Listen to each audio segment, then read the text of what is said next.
3, 2, 1, go.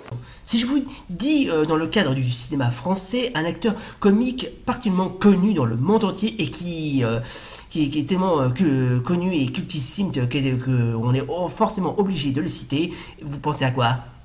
Oh, que je suis beau, beau, beau. La ferme, toi. Ah, Louis de Funès, bien sûr. Eh oui, le bon vieux Louis de Funès, le roi incontesté de la comédie française, et qui plus est celui qui incarne mieux le cinéma français. Bon, il y en a aussi d'autres, mais là, franchement, je suis dans l'obligation de le citer, parce que franchement, c'est vraiment l'acteur qui a révolutionné la comédie. Hein. Il n'y en a pas un qui arrive à la cheville de lui, je suis désolé, hein, tellement il est cultissime, limite célébrissime. Ça y est, j'y suis. D'après la rumeur populaire, il était si habile et si ardent au combat qu'il n'avait pas d'égal dans toute la région. C'était un maître. Bon, mais quand on parle des films de Louis de Funès, mais il y a vraiment trop de trucs à dire, si ce n'est qu'ils sont tous aussi bien les uns que les autres. Surtout qu'à l'époque, dans les années 60, les films comiques avec De Funès, c'était la grande mode. Hein. Et beaucoup de ces films n'ont pas pris une seule ride, mais vraiment aucune. Et quand je dis aucune ride, mais il y en a aucune. Hein. Tellement ces films méritent d'être vus au moins une fois. Et même pas qu'un peu d'ailleurs. Hein. Alors, tout ce que les moines m'ont appris, toute leur légende était donc vraie? Évidemment, les chefs-d'œuvre de Louis de Funès sont quasiment mes légions, ça va à l'encontre de la saga du gendarme de Saint-Tropez jusqu'au dernier, La soupe aux choux, Les aventures de Rabbi Jacob, qu'est-ce qu'il y a d'autre encore? Hibernatus, Oscar, tiré de comment dirais-je, de la pièce de théâtre du même nom, L'Avare, d'après Molière. Mais il y a tout, mesdames et messieurs, il y a tout, mesdames et messieurs. On a tout dit sur les Funès, on a tout dit, tellement les films de Funès, c'est le genre de films qui ne vieilliront jamais et qui ne seront jamais démodés, parce que pour moi, ces films-là sont immortels. Voilà, c'est comme le cinéma français, il est immortel, et les films de Funès aussi. Hein. Et même si Louis de Funès n'est plus ce monde, lui aussi il est immortel, tellement c'est l'acteur qui a vraiment révolutionné la comédie française, mais vraiment qui a révolutionné la pure comédie française. Hein. Et je suis bien placé pour le savoir. Effectivement, sur ce point, il n'a pas tout à fait tort. Mais revenons un petit peu sur comment dirais-je, les origines de cet acteur qui vraiment est venu ce qu'on peut appeler sorti qui est parti de rien et qui s'est fait ce qu'on peut appeler une très grande dans le cinéma français. Bon alors, Louis de Funès est un acteur français né le 31 juillet 1914 à Courbevoie. J'en profite également pour faire une dédicace à tous les habitants de la ville de Courbevoie, et décédé le 27 janvier 1983 à Nantes. Il a joué dans les plus de 150 films, il est des acteurs comiques les plus célèbres du cinéma français. Mais justement, on vient à peine de le citer, de la seconde moitié du XXe siècle, il réalisait les meilleurs résultats du cinéma français, des années 60 jusqu'au début des années 80. Il réalise également les meilleures audiences télévisées. Très peu récompensé, il reçoit toutefois le César d'honneur pour l'ensemble de sa carrière en 1980. D'accord. Après de 20 ans sur les planches ainsi que devant les caméras de nombreux second rôle, il impose son personnage de français moyen impulsif, râleur ou au franc-parler parfois dévastateur, ce qui est tout à fait vrai d'ailleurs, c'est dit au passant, aux végérations et mimiques parfois muettes. Dans les années 1950, qui se fait connaître au public avec La traversée de Paris. Oh, inoubliable ce film, inoubliable, je vous conseille de le regarder. D'ailleurs, si vous voulez voir certains films avec Louis de Funès, pas de panique, je vous les trouverai. Hein, sur 56, ses premiers rôles principaux et le triomphe au théâtre d'Oscar dans les 2 décennies qui suivent, on le retrouve dans des succès populaires parmi lesquels Pic Pic en 1963, Le gendarme de Saint-Tropez de 1964, et ainsi que ses suites, la trilogie de Fantomas dont on parlera plus tard, Le Corneau avec Bourvil, inoubliable celui-là, Le Grand Restaurant, La Grande Vadrouille, cultissime ça aussi, Oscar, Les Grandes Vacances, Le Petit Baigneur, Hibernatus, Joe, La Folie des Grandeurs avec où il partage l'affiche avec Yves Montand, Les Aventures de Rabbi Jacob, L'aile de la cuisse en 76 avec Coluche, La Zizanie avec Annie Girardot, L'Avare et La soupe aux choux. Mais vraiment, ce mec, il est cultissime, tellement qu'il faudrait l'idolâtrer pour ça. C'est du sarcasme. Et quand on parle de Funès, je peux bien sûr citer pas mal de ses films. Bon, j'en ai cité quelques-uns, mais il y en a un qui interpelle bien et qui définit bien la définition à quel point comédie mais surréaliste, c'est bien la trilogie Fantomas. Alors, la trilogie Fantomas d'André Hunebelle est une trilogie cinématographique française constituée de Fantomas, sorti en 1964, sa suite Fantomas se déchaîne en 1965, et la dernière, le dernier, Fantomas contre Scotland Yard en 1967. Alors, petite parenthèse sur ces films, il devait y avoir un quatrième, mais comment dirais-je, il devait y avoir, comment dirais-je, un quatrième Fantomas, il n'a jamais vu le jour parce que à ce qui paraît, Jean Marais et Louis de Funès étaient un petit peu ce qu'on peut appeler en désaccord. Hein. Et bref, c'est depuis la sortie du premier film, le succès ne s'est jamais démenti et la trilogie fait régulièrement l'objet d'actualité. Hein. Bref, mais franchement, les films sont bien, ils sont classe,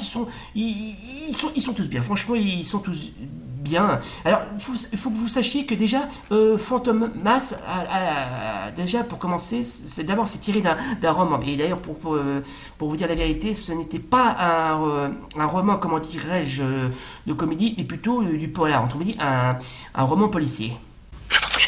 Oui, parce que vous sachiez que déjà, Fantomas, comme je viens de vous dire, ce n'est pas vraiment un film comique, mais plutôt tiré d'un personnage de roman policier ou polar comment dirais-je, qui a été créé par Marcel Alain et Pierre Souvestre. Alors, qui est donc ce fameux Marcel Alain? Je vais quand même vous en faire une petite présentation. Alors, Marcel Alain, né le 15 septembre 1885 dans le 4e arrondissement de Paris, et décédé le 25 août 1969 à Saint-Germain-en-Laye, est un écrivain français dont l'œuvre emblématique est la saga feuilletonnée fondée sur le personnage criminel masqué Fantomas, créé avec Pierre Souvestre. Alors, franchement, comment dirais-je, ah oui, le film, la trilogie avait le jour, il y a eu pas mal de petites erreurs. Bon, je sais pas si c'est vraiment ce qu'on peut appeler des erreurs, mais bon, qui respectent pas très bien, comment dirais-je, l'aspect du roman. Parce que déjà, pour commencer, le personnage, l'antagoniste principal, comme Fantomas, possède un masque. Mais d'abord, dans le roman, ça va être une sorte de cagoule, ou d'un masque noir, c'est plus souvent l'homme à la cagoule, et pas un masque vert dégueulasse dont il ressemble un petit peu à un alien. D'ailleurs, petite parenthèse, il y a eu un procès. Alors, Marcel, le seul des auteurs Fantomas encore en vie à la tête de la réalisation du film, Pierre Souvestre est décédé en 1914 et est très mécontent du résultat des 3 adaptations tournées par une veille. Il poursuit en justice la société Gaumont pour les torts moraux et commerciaux qu'il aurait causé. Ces films grotesques à son œuvre littéraire. Oui, parce que quand je viens de vous dire encore une fois, le film respecte pas très bien le roman, parce que déjà c'est vraiment de la pure parodie de polar. Bref, je me suis douté un petit peu parce que franchement, déjà on reconnaît pas le vrai aspect du méchant. Je parle de Fantomas, mais en plus c'est vraiment de la caricature. Mais bon, comme disaient certains. Je sais plus quel producteur du film qui a en relation avec le film.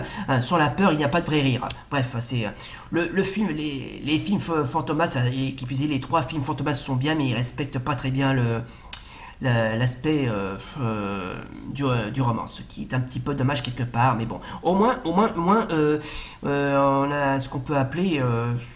Mais Fantomas est vraiment ce qu'on peut appeler une sorte de Sherlock Holmes à la française, si je puis dire. Parce que si je vous cite les 2 principaux, justement, l'inspecteur Juve et son acolyte Fandor, qui sont interprétés par De Funès et Jean Marais, ça me fait trop penser au duo Sherlock Holmes et Watson. Alors, si Fandor et Juve sont Sherlock Holmes et Watson, et ben, pour certains, c'est Fantomas, c'est Moriarty. Voilà.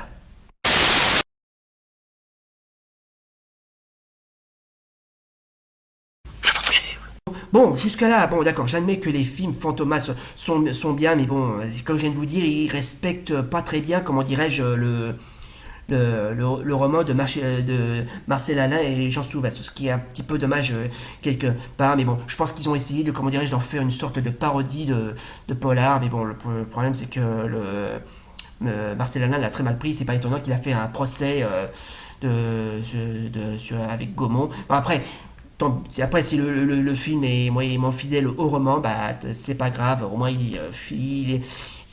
maintenant que le mal est fait. Mais les films sont plutôt pas mal, je parle des trois. Mais bon, comme je viens de vous dire, ils respectent pas très bien, comment dirais-je, l'aspect du roman. Parce que quand vous adaptez une adaptation, que ce soit un livre, un comics, un manga ou n'importe qui, il faut bien respecter les traits. Si vous ne respectez pas les traits, ben, c'est que vous ne comprenez pas et que vous avez fait une très mauvaise adaptation. Mais bon.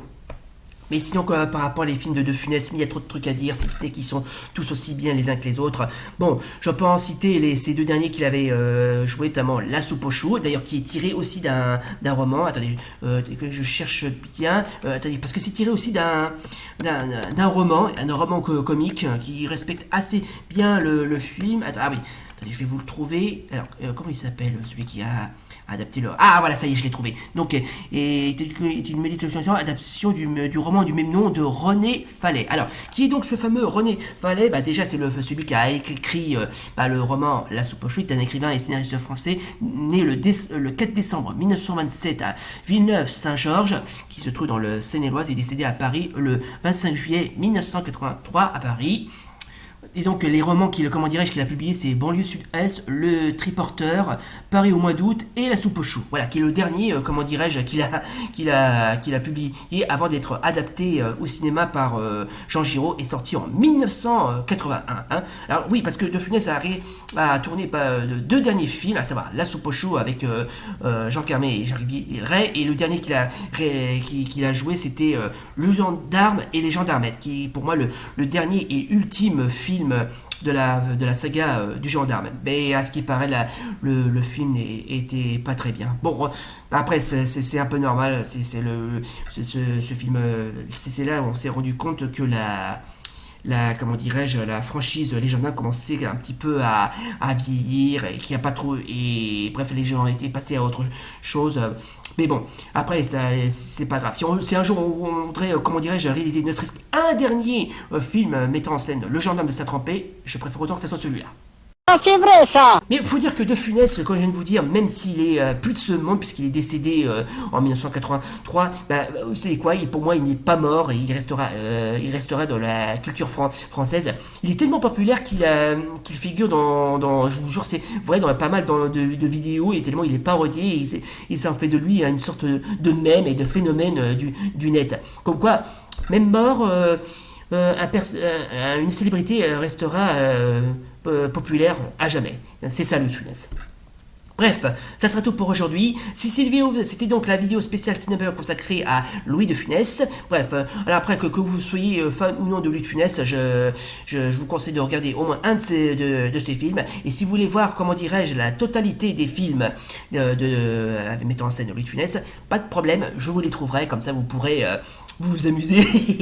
Et j'espère que vous vous amusez bien, tellement ces films sont incontournables. Et je préfère autant que les comédiens, les futurs, comédiens français s'en inspirent. Ça leur servira, un excellent exemple. Franchement, bref, j'espère que ça vous a plu. Si oui, comme d'hab, n'oubliez pas le pouce bleu et l'abonnement. Et d'ici là, salut, et rendez-vous pour une prochaine vidéo spéciale Cinéma Club. Bye. Oh, et puis tant que j'y pense, j'aimerais dédier ce cadeau exclusif à tous mes fans.